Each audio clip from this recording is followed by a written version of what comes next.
People will only respect you as much as you respect yourself. That's it. That's the whole video, really. The short answer is respect yourself if you want others to respect you. Because other people will only respect you in proportion to how much you respect yourself. That's the whole video. You can go now, you can click off. But if you clicked on this video, you're probably interested in making other people respect you more. But why do you want that? Why do you want other people's respect? Do you feel like there's a need to prove something to other people? Or do you feel like there's something lacking in you? And that your internal image of yourself is dependent on other people's opinions? Why do you care so much about what other people think? If other people respect you or not? Why do you care so much about that? Now think about a person that you respect. Just imagine him in your head. Now, does he try to make everyone around him respect him? Is he super needy, trying to prove himself to others around him? No. He respects himself and he's authentic. And thus, people respect him because authenticity breeds respect. And if you don't respect him, that's your problem. He doesn't care about that. He looks at it as your problem, not his problem, because he's not trying to prove himself to everyone around him, because he's already content with who he is right now. He accepted himself as he is, and thus he respects himself, and thus other people will respect him because he's authentic. And here's why it's like this. When we feel the need to prove ourselves to others, it comes from a place of insecurity. We don't like ourselves. We don't feel good in our skin. And we look for a validation in the external world from other people. We feel like we need to prove ourselves to others, that we need others' respect. Otherwise, we're nothing. Otherwise, we're garbage. We don't have that self-respect, that self-love. Because if you did have that, if you did like yourself, if you did respect yourself, if you did feel good in your own skin, in your own body, then you wouldn't need to prove it to other people because you already feel good. You don't need others to tell you that you're good because you already know of yourself. You already respect yourself. You wouldn't have to prove it to others because you already know that you're a man who deserves respect and who's respectable and who respects himself. And paradoxically, the more you try to earn someone's respect, the more he won't respect you. This is like a backwards law. The more you try to be happy, the more unhappy you'll be. Because the other person will feel your insecurity, will feel your neediness. You try to overcompensate. Showcasing, for example, material possessions over excessively as these signals or symbols of success. These external material symbols of success, like a car, like a new watch, like money, like, oh, look at my new clothes. Showcasing these symbols, material symbols of success, and hoping that they can compensate for our internal inadequacy, for our lack of self-respect. That, oh, look, if I have this watch, then hopefully this guy will like me because I don't like myself. And if you think about it, 90% of communication is non-verbal. Only like 10% is through words. The other 90 is through body language. Like how you're feeling, like how open you are, what kind of like feeling do you give off? And people will pick up on your constant need for validation. And other people are unconsciously looking at how you feel about yourself, so they can decide how to feel about you. This is why if you respect yourself, they will also respect you more. And you probably can relate to this, that maybe you met someone and he seemed kind of weird. You didn't know quite what was off about him, but he seemed a little bit weird. But it wasn't the words that he was saying.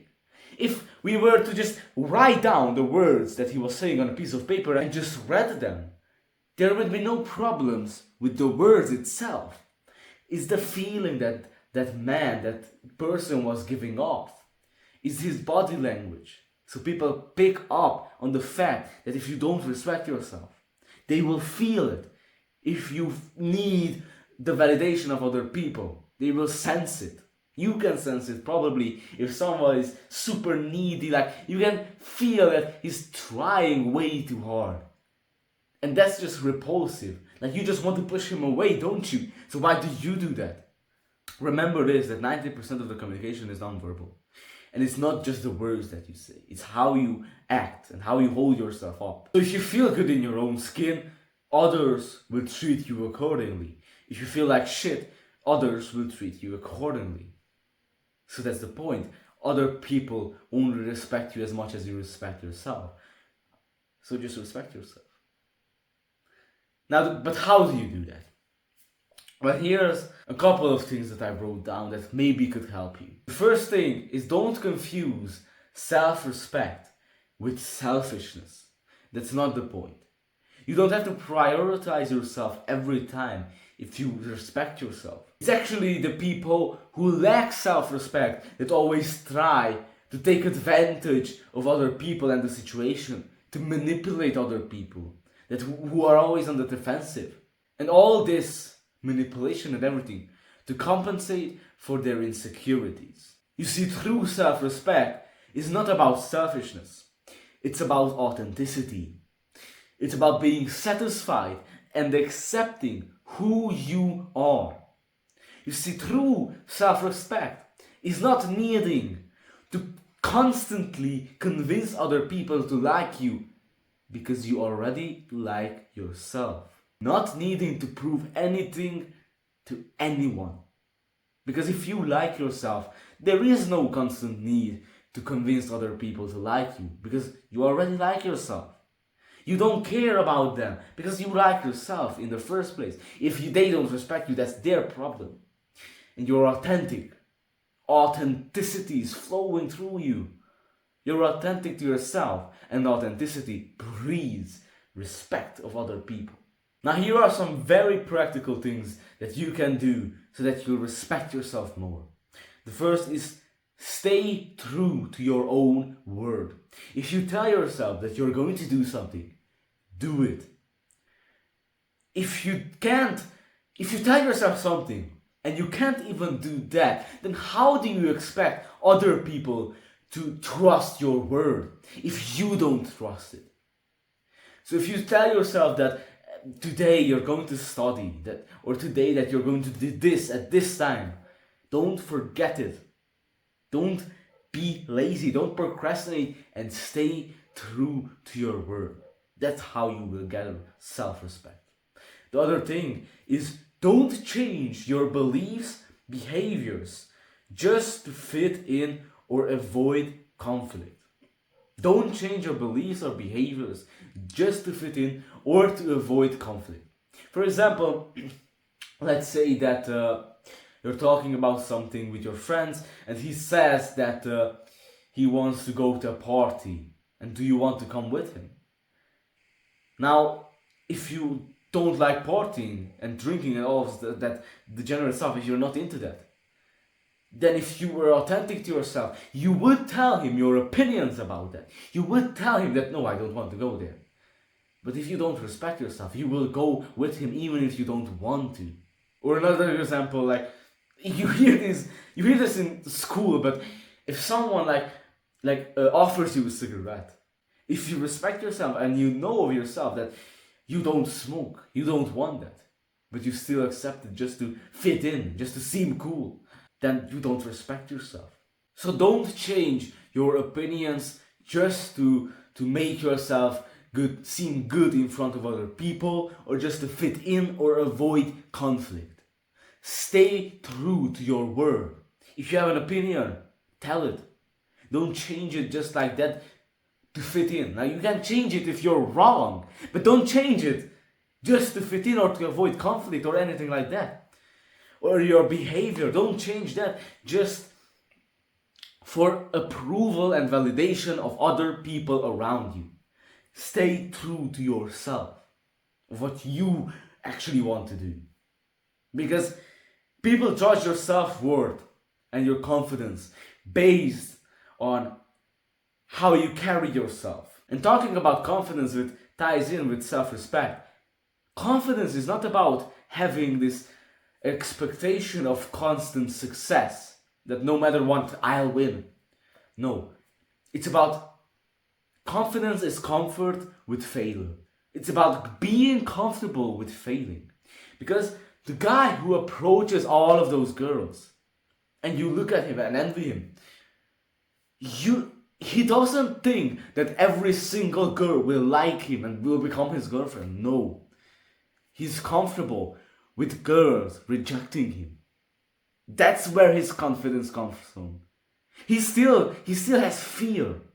He's not completely fearless, but he is comfortable with other people rejecting him because he respects himself and he doesn't base his self-worth on other people's opinions. So be authentic to yourself in what you do and in every other aspect of your life. In your clothing even.